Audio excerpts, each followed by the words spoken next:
Martin Heidegger 20वीं सदी का एक अजीम फ़लसफ़ी है। इसका तल्लुक़ जर्मनी से था। 1927 में इसने जो बुक शाया की अपनी वजूद और वक्त या बीइंग एंड टाइम, ज़ाइन उन साइट, ये ऐसी किताब है जिसने फ़लसफ़े की दुनिया में एक तहलका मचा दिया, उसको एक इनकलाब बर्पा कर दिया।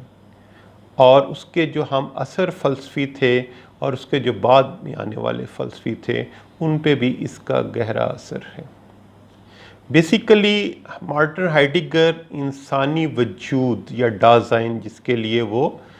जर्मन टर्मिनोलॉजी इस्तेमाल करता है, उस पे स्ट्रेस करता है। उसके मुताबिक दाज़ाइन या बीइंग देयर या बीइंग इन द वर्ल्ड, इसको उसने मखसूस किया है इंसानी वजूद के साथ। और इंसानी वजूद के साथ इस वजह से मखसूस किया है कि इंसान के जो तजर्बात हैं दाखिली, इंसान के जो रिलेशन है दूसरे लोगों के साथ, और इंसान के जो रिलेशन हैं अपने इर्द गिर्द के माहौल, जिसमें जमादात भी हैं, जिसमें नबातात भी हैं, जिसमें दूसरे जानदार भी हैं, उनमें जो डिफरेंस है और जिसमें जो ख़ुसूसन और ख़ालसतन इंसानी जो तजर्बात हैं, उसकी वजह से दाज़ाइन जो है वो इंसानी वजूद है। एक और उसने एक्सप्लेन किया कि इंसान को एहसास है कि मैं फ़ानी हूँ। इंसान जो है ज़मानी है, वो एक ख़ास वक़्त में पैदा हुआ और उसने एक ख़ास वक़्त में मर जाना है। इंसान का और जो बैरूनी दुनिया है उसका एक ना टूटने वाला तल्लुक़ है, और हमारी जो बैरूनी दुनिया है, जो हमारे दूसरे एंटिटीज़ हैं, जो दूसरी बीइंग्स जो हैं, उनका और हमारा ये जो तल्लुक़ है, इसकी वजह से ही हम एग्ज़िस्ट करते हैं, इसकी वजह से ही हमारा वजूद है। हम इस वजह से एग्ज़िस्ट करते हैं कि बैरूनी दुनिया है, और बैरूनी दुनिया और हमारा जो तल्लुक़ है, इसकी वजह से हमारा और बैरूनी दुनिया का एक वजूद या एग्जिस्टेंस है एक ख़ास वक़्त के लिए, और उसके बाद हमने भी फ़ना हो जाना है। और जो बैरूनी दुनिया है, इसके अंदर जितने नबातात हैं, हैवानात हैं, उन्होंने भी ख़त्म हो जाना है। दूसरा उसने कहा कि हमारा और जो बैरूनी दुनिया है उसके दरमियान एक केयर का रिलेशन है, एक कंसर्न का रिलेशन है, जिसके लिए उसने जर्मन टर्मिनोलॉजी सोर्ग इस्तेमाल की है। और उसने फिर केयर की 3 स्ट्रक्चर या डायमेंशन डिफ़ाइन की है, जिसमें बेसिकली उसने दाज़ाइन का जो तल्लुक़ है अपना अंदरूनी और उसका जो बैरूनी दुनिया है, जो ऑब्जेक्टिव वर्ल्ड है, मारूज़ी दुनिया है, उसके तल्लुक़ को उसने एक्सप्लेन किया है। ये जो दाज़ाइन की और आगे केयर की 3 बेसिक डायमेंशन या स्ट्रक्चर्स हैं, उसमें जो फर्स्ट उसकी जो स्ट्रक्चर या डायमेंशन है, उसको उसने फैक्टिसिटी कहा है, या उसको जर्मन में गेवोर्फनहाइट, फैक्टिसिटी, गेवोर्फनहाइट या थ्रोननेस। इसको हम इस तरह एक्सप्लेन कर सकते हैं कि हम इस दुनिया में एक ख़ास वक्त में आते हैं, हम लड़का हैं या लड़की हैं, हम मर्द हैं या औरत हैं, ये हम डिसाइड नहीं कर सकते। हम अगर 19वीं सदी में पैदा हुए थे तो हमारे इख्तियार में ये नहीं कि हम 21वीं सदी में पैदा होते। बहुत सारी चीज़ों पे, अगर हम पाकिस्तान में पैदा हुए हैं तो हमारे इख्तियार में नहीं था कि हम अमेरिका में पैदा हुए। इसी तरह हमारा एक ख़ास तहज़ीब है, इसी तरह हमारा एक ख़ास तमद्दन है, एक हमारा एक लसानी तल्लुक़ है, हमारी ख़ास ज़ुबान है। और इस सारे तल्लुक़ की वजह से हम एक ख़ास किस्म की एग्जिस्टेंस को इवाल्व करते हैं, इस दुनिया को देखते हैं और उसके साथ इंटरेक्ट करते हैं। और इसी गेवोर्फनहाइट को उसने फर्दर एक्सप्लेन किया है कि बाज़ दफ़ा ये जो हमारी एग्जिस्टेंस है, जिसमें हमारा तहज़ीब, हमारा कल्चर, हमारा मज़हब, हमारी एक ख़ास तरह की पर्सनैलिटी और एक ख़ास तरह के वजूद को परवान चढ़ाता है, अल्टीमेटली जो सेकंड डायमेंशन है जिसको फॉलननेस कहता है, वो उसको एक्सप्लेन इस तरह करता है वो मार्टिन हाइडेगर के फॉलननेस बेसिकली हमारे जो इनिशियल जो है, हमारी जो थ्रोननेस है, हमारी जो थ्रोननेस के अंदर जो गिवंस हैं, हमारी जेंडर, हमारी तहज़ीब, हमारा तमद्दन, ये सारी की सारी चीज़ें जो हैं हमें मुसद्दका या गैर मुसद्दका, ऑथेंटिक या इनऑथेंटिक वजूद की तरफ लेके जाती हैं, या डाज़ाइन जो है हमारा इन जो ख़ास गिवंस जो हैं, जो थ्रोननेस है, जो एक ख़ास इन्वायरमेंट में हम पैदा हुए हैं, इसकी वजह से हमारा वजूद ऑथेंटिक होता है या हम नीचे गिर जाते हैं। फॉलननेस उसी को कहते हैं। बेसिकली आपकी फॉलननेस या आपका सकूत जो है या आपका ज़वाल जो है, जो आपका ज़हनी करब जो है, या आपकी डाज़ाइन की फरामोशी, जो आपकी वजूद की फरामोशी जो है, उसकी वजह आपका इनऑथेंटिक सेल्फ है। और उसके ऑथेंटिक सेल्फ के लिए उसने आइगेंटलिशकाइट एक लफ्ज़ है, जिससे फ्रेंच वर्ड जर्मन वर्ड है, और उसको उसने एक्सप्लेन किया है इसी तरह। अभी उसने कहा है कि बहुत सारे फैक्टर्स हैं जिसकी वजह से हमारी सेल्फ जो है या हमारा डाज़ाइन जो है वो ऑथेंटिक से इनऑथेंटिक बन जाता है, जिसमें सबसे पहले वो एक्सप्लेन करता है डासमैन। डासमैन जो है बेसिकली ये दूसरे हैं,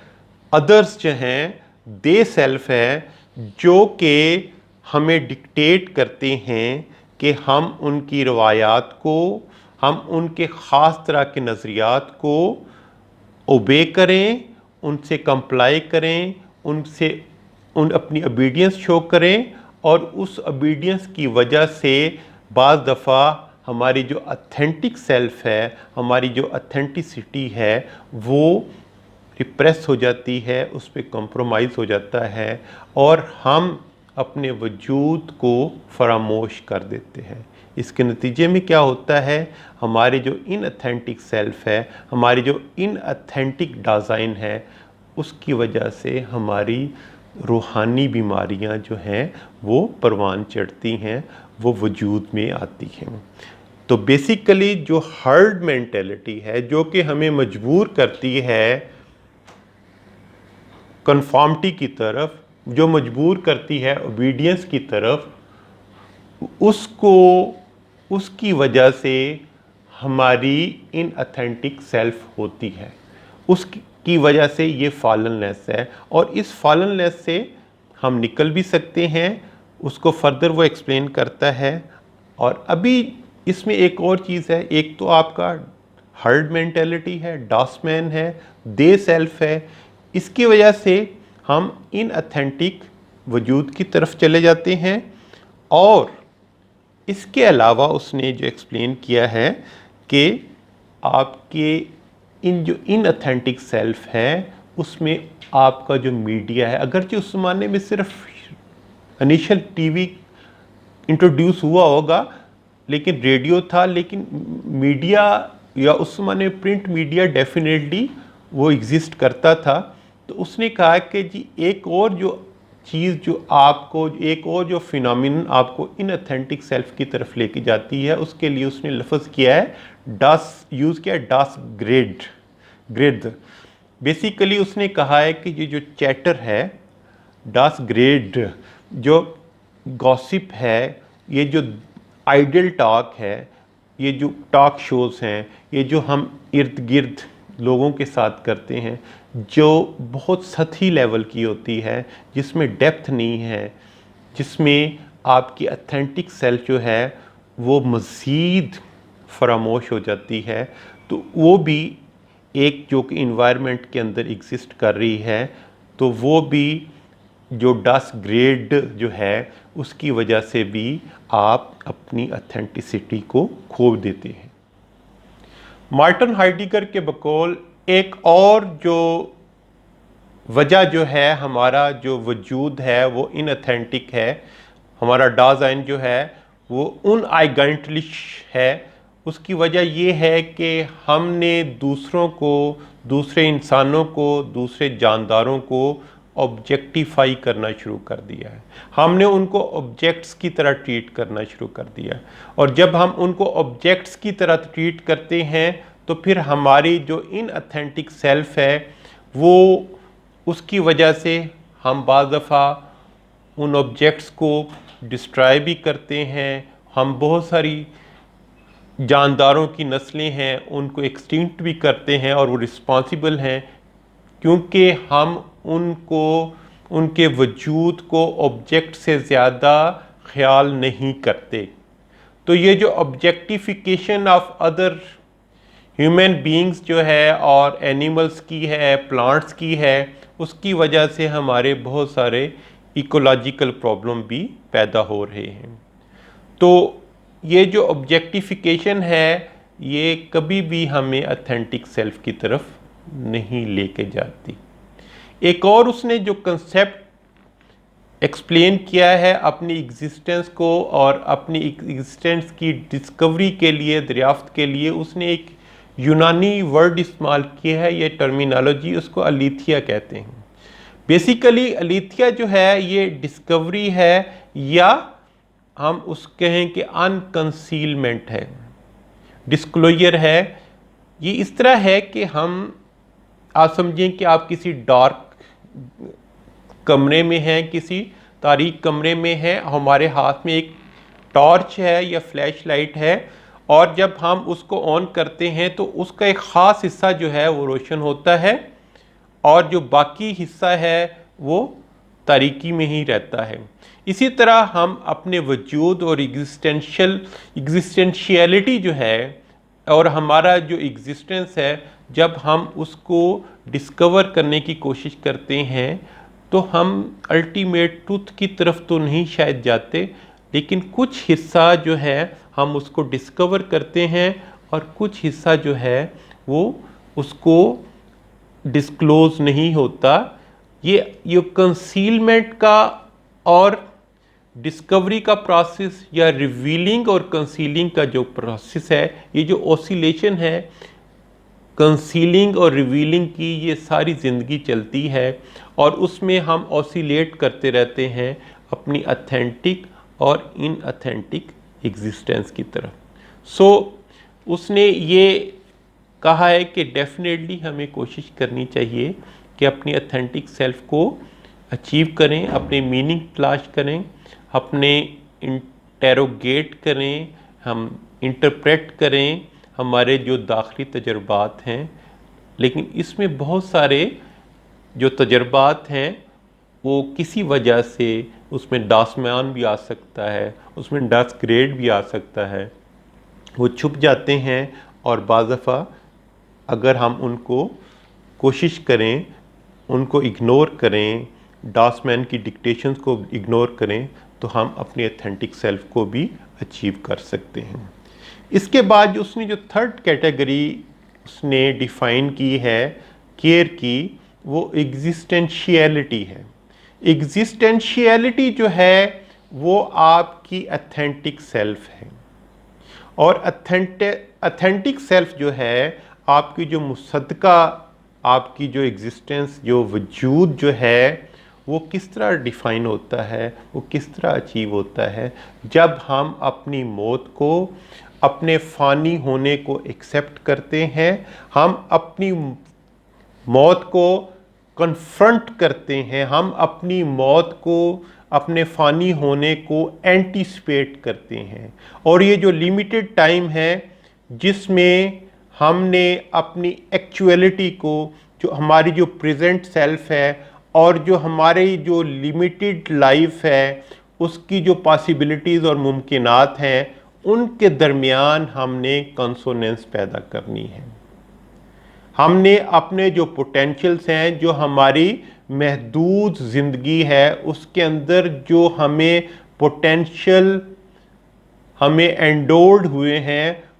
उनके, और जो कि हमारी जो प्रेजेंट सेल्फ है जिसके अंदर अथेंटिसिटी और इनअथेंटिसिटी दोनों हैं, हम किस तरह अपनी अथेंटिक सेल्फ को डिस्कवर कर सकते हैं, हम किस तरह अपनी ऑन मोस्ट पोटेंशियल्स को, ऑन मोस्ट पॉसिबिलिटीज़ को अचीव कर सकते हैं। तो उसके लिए उसने सबसे जो मेजर जो उसने चीज़ कही है, उसने कहा है कि हम अपनी डेथ को फेस करें, दूसरों को ऑब्जेक्ट्स की तरह ट्रीट मत करें, दास मैन की डिक्टेशन मत लें जो हमें ब्लाइंड कन्फॉर्मिटी की तरफ लेके जाती है। डस ग्रेड या गॉसिप या आइडल टॉक जो है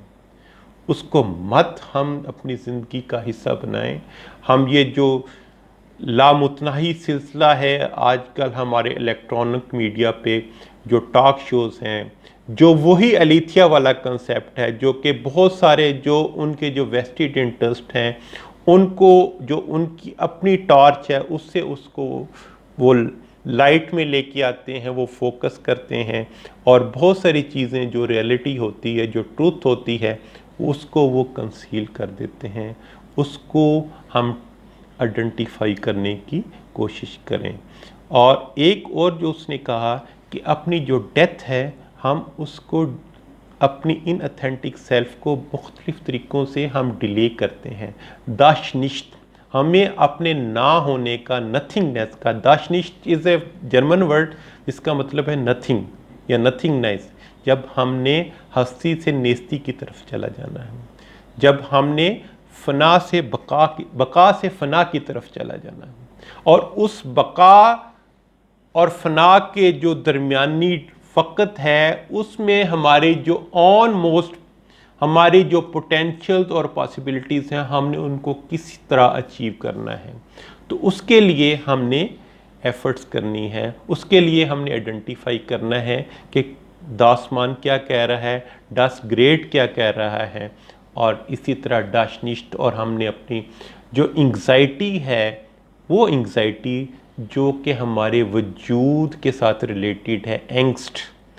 और वो एंग्जाइटी इस वजह से हमने उसको कन्फ्रंट करना है कि जब तक हम उस एंग्जाइटी को, जो कि हमें ये बताती है कि हमने फ़ना हो जाना है, जब तक हम उसको कन्फ्रंट नहीं करेंगे हम अपनी ऑथेंटिक एग्जिस्टेंस को अचीव नहीं करेंगे, उसको अंडरस्टैंड नहीं करेंगे। तो उसके लिए उसने कहा है कि आप, किसी ने उससे पूछा कि आप अपने ऑथेंटिक सेल्फ को कैसे अचीव कर सकते हैं, कैसे उसकी ग्लिम्पसेस आपको, कैसे उसकी झलकियां आप देख सकते हैं। उसने कहा कि हमें कुछ ना कुछ टाइम जो है ग्रेव यार्ड्स में, कब्रिस्तान में गुजारना चाहिए। जब हम कब्रिस्तान में कुछ टाइम गुजारेंगे तो हमें अपनी नेस्ती का, हमें अपने फ़ना होने का एहसास होगा। एक जो उसने जो सबसे चीज़ टेस्ट की है, उसने कहा कि अभी से, इसी वक्त, इसी लम्हे से अपने ऑथेंटिक सेल्फ को, ऑथेंटिक वजूद को हासिल करने की कोशिश करें, क्योंकि यही जो लम्हा जिसमें मैं यहाँ पे बैठा हूँ, ये मेरी एग्जिस्टेंस इस वक्त है। अभी इसके बाद आने वाला जो लम्हा उसकी कोई गारंटी नहीं कि मैं ज़िंदा हूँ या मेरी मौत वाक़या होगी है। इस वजह से अपनी फनाह से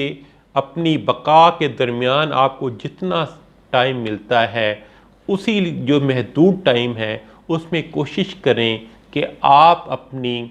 ऑथेंटिक एग्जिस्टेंस को अचीव करें। और उस ऑथेंटिक एग्जिस्टेंस को जब अचीव कर लेंगे तो डेफिनेटली आपकी ज़िंदगी में मानी, आपकी ज़िंदगी के अंदर मानी पैदा होंगे, आप अपनी ज़िंदगी को अंडरस्टैंड करेंगे, आप अपने डिज़ाइन को की सही इंटरप्रिटेशन कर सकेंगे। तो ये एक उसकी जो थ्योरी है। अभी इसके बाद हम बहुत सारी और भी इसकी हैं चीज़ें, फर्दर हम उसको एक्सप्लेन कर सकते हैं, लेकिन ये जो मेजर उसकी जो थ्योरी है उसकी, वो इन्हीं चीज़ों के गिर्द, इन्हीं टर्मिनोलॉजी के गिर्द रिवॉल्व करती है। और ये आप देखें कि अगरचे उसने 1927 में 1927 में ये बुक लिखी, लेकिन उसकी रेलेवेंस हमें अभी तक आज के दौर में भी 21वीं सदी में भी उसकी बहुत नज़र आती है। आज भी उसी तरह डॉसमैन आपको मिलता है, आज भी आपको डिक्टेटर्स मिलते हैं, आज भी आपको जो मीडिया जो है, जो हमारा इलेक्ट्रॉनिक और प्रिंट मीडिया है, वो किस तरह डिक्टेशन दे रहा है और किस तरह उसकी वजह से हम अपनी ऑथेंटिक जो है एग्जिस्टेंस है उसको अचीव नहीं कर सकते। बेसिकली मैं तो यही समझता हूँ कि उसकी थ्योरी जो है हमें अपनी जो सेल्फ अंडरस्टैंडिंग है, हमारी खुद आगाही जो है, उसमें बहुत ज़्यादा मदद करती है।